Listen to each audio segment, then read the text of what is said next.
Hi friends, welcome back to my channel. నేను మీ మౌనిక. మనకి పోలీపాడ్యమి ఈసారి శుక్రవారం రోజు వస్తుంది కదా!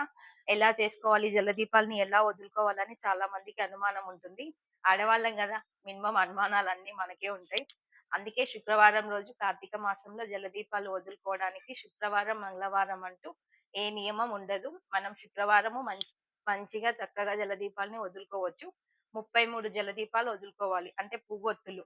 అరటి డొప్పలో గాని, జిల్లేడాకుల్లో గాని మీ వెసులుబాటు ఏది అందుబాటులో ఉంటే వాటిల్లో మన జలదీపాలని వదులుకోవాలి. అలాగే మనకి ఇలా తులసమ్మ పైనుందనుకో, మనం ముందు రోజే ఎక్కడైతే మనం సెట్ చేసుకోవాలనుకున్నామో అక్కడ పెట్టేసుకోవాలి. ఈ శుక్రవారం వస్తుంది కాబట్టి మనము జలదీపాలు వదులుకోవచ్చు కానీ, తులసమ్మని కదిలియొద్దు. అందుకోసమనే ముందే ప్లాన్ చేసుకొని మీకెలా వెసులుబాటు ఎక్కడైతే కంఫర్ట్‌గా ఉంటుందో అక్కడ సెట్ చేసుకోండి. నేనైతే తులసమ్మని ఇక్కడే ఉంచుకుంటా. ఇక్కడ స్టూలేసుకొని ఇక్కడే టబ్ పెట్టుకుంటా. దాని ముందు మళ్ళీ ఇంకొక చిన్న స్టూలేసుకొని పూజ చేసుకుంటా. అందుకే నేను కదిలివ్వనింకా. ఎవరికైనా ఇబ్బందిగా ఉన్న వాళ్ళు మాత్రం ముందు రోజే కదిలించుకోండి. ఎక్కడ వదులుకోవాలనుకుంటారో అక్కడ సెట్ చేసుకోండి.